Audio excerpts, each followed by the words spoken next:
Hello, everyone, and welcome back to the Beatles Forever. In our last episode, we were in the book Paul McCartney, A Beating Heart. We saw Paul start all over again with his own band called Wings, and they started out playing at colleges and ended up, through the years, going on worldwide tours. By 1980, Paul called it quits and decided to just do his own thing. He had to deal with the death of his friend John, and he felt like John was a brother to him, so it took him a time to get over it. It should be interesting to see what he got up to next, so let's find out. In 1991, Paul decided to go into classical music with his Liverpool oratorio. It was a choral work for both orchestra and choir, and nothing like Paul had ever done before. Paul said he liked a challenge, and he got one doing this. He collaborated with Carl Dennis, a renowned composer and conductor. Paul said Carl was great. He had the classical know-how, and I had all these tunes swirling around in my head. Paul had created with Carl Davis a piece that was a homage to Liverpool and a narrative of life's universal stages. It got lukewarm reception from some traditional music critics, but Liverpool Oratorio was a commercial success. Fans crowded to the performances, and Paul had a way of drawing in audiences across genres and generations. The work was a celebration of Paul's journey through the working-class streets of Liverpool to the heights of global stardom. It was a story of hope, ambition, and the power of music to transform lives. After this, Paul was involved indirectly with the Traveling Wilburys, and then he had the partnership with Elvis Costello on the album Flowers in the Dirt. The Traveling Wilburys was a supergroup composed of Bob Dylan, George Harrison, Jeff Lynne, Roy Orbison, and Tom Petty. George Harrison told Paul about what was going on in the band and their sessions, and Paul thought it was great. It was a bunch of mates having a laugh.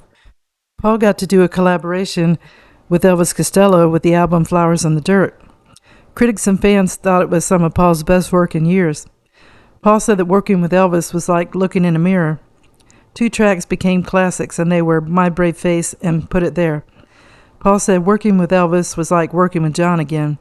The album was released in 1989, and the sessions with Costello were marked by a blend of friendly competition and mutual respect. Flowers in the Dirt was a critical and commercial success. In 1993, Paul McCartney released Off the Ground. Paul at this time juggled the demands of fame with the challenges of fatherhood. Paul said the kids are my greatest production, even if they don't always listen to their director. The McCartney household was a blend of music and family. One evening at home, Paul and his kids had a Great British Bake-Off before it was a thing. They made a mess, but it was one of those moments that Paul said he cherished. Paul thought his kids kept him grounded, and they would also sing around the piano and share lots of laughs. The critics, they enjoyed the Off the Ground album as well as the fans. In 1997, Paul was knighted by Queen Elizabeth II and is now known as Sir Paul McCartney. So I bet that was quite an honor, especially with it being done by Queen Elizabeth II. Paul said that being knighted was a huge honor, but at the end of the day, he said, I'm still just Paul from Liverpool.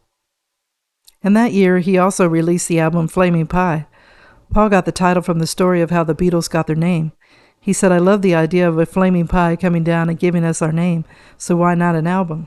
Paul played many of the instruments himself. Critics and fans thought Flaming Pie was one of Paul's finest works. Paul recorded the album at home. 1998 was a rough year for Paul. It was the year he lost Linda. Paul said it was like losing half of yourself. Linda had been his partner, his muse, and his anchor. Paul took solace on the Scottish farm they both loved, and he said, the farm was our dream, a place where we could be just Paul and Linda, not the couple from the magazine. The farm became a place of healing where the family could share stories, laughter, and tears, each moment a step towards finding a peace. During this time, Paul was reflective. He said, life goes on, even when you feel like it shouldn't.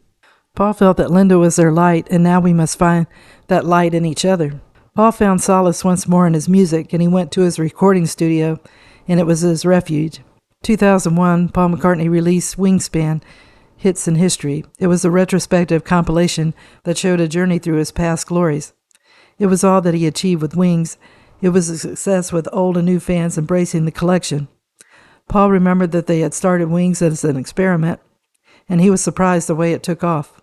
In the years 2002 to 2003, the world dealt with the aftermath of the September 11th attacks. Paul started it Back in the World tour. It was a series of concerts that would not only entertain but heal the world.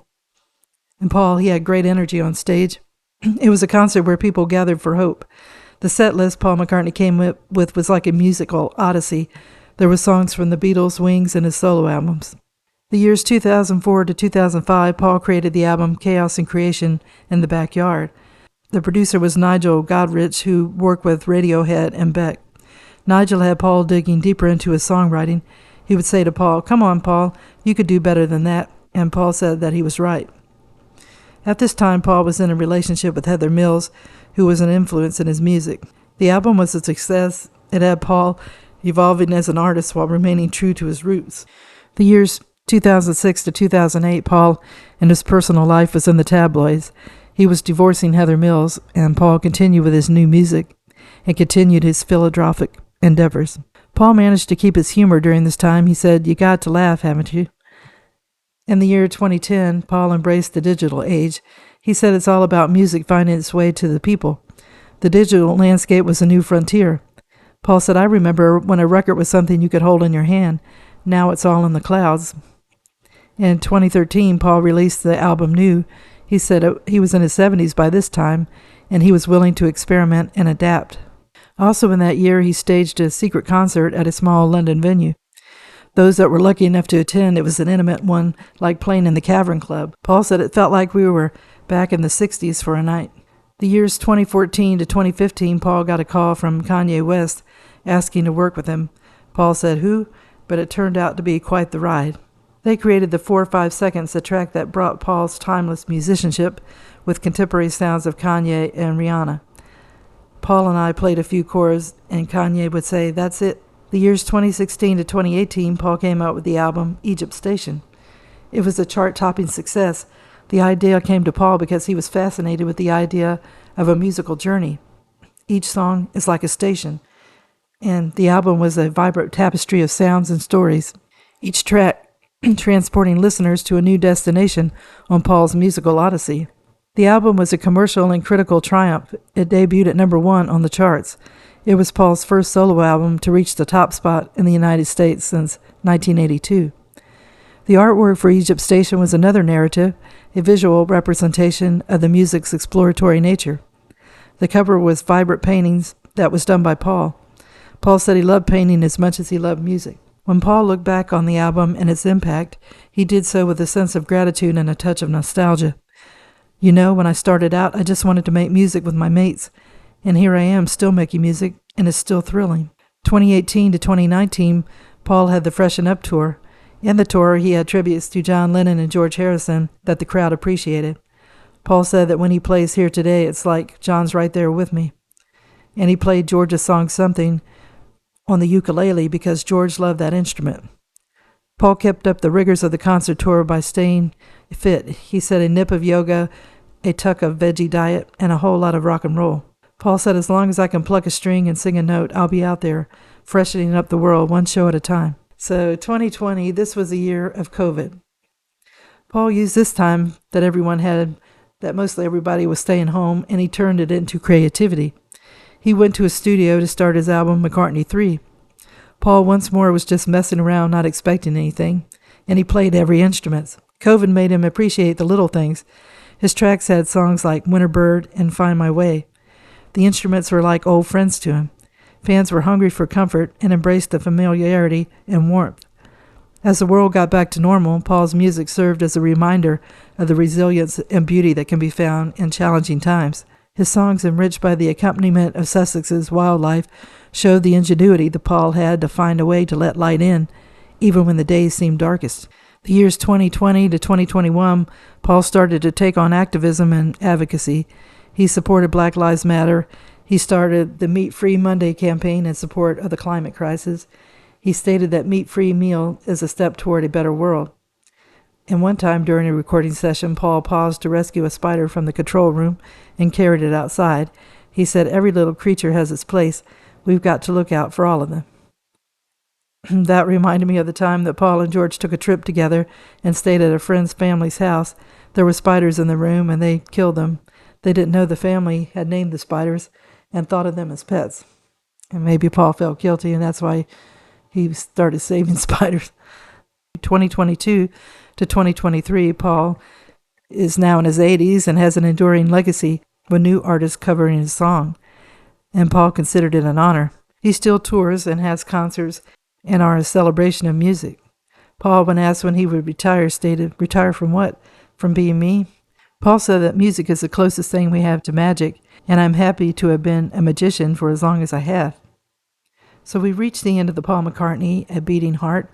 The book was fast in telling the story in one way, and then it would repeat itself when you thought you were into something new. It was a different book, but it was neat, though, because we found another insight and another way to view Paul and those around him from a new perspective. We were reminded of the things that happened to Paul through the years. I just wish the writer had gotten more into depth with some of the subject matter. So next we're going to look at people who were outside the inner circle of the band, the Beatles. So this is going to be very interesting to see how they viewed things during those exciting years. So I hope everybody liked the video, and if you did, if you could give it a thumbs up, it would be greatly appreciated, and it will help the channel out. I wish everyone a good day, and tune in again soon for another episode of the Beatles Forever. Thank you. Bye.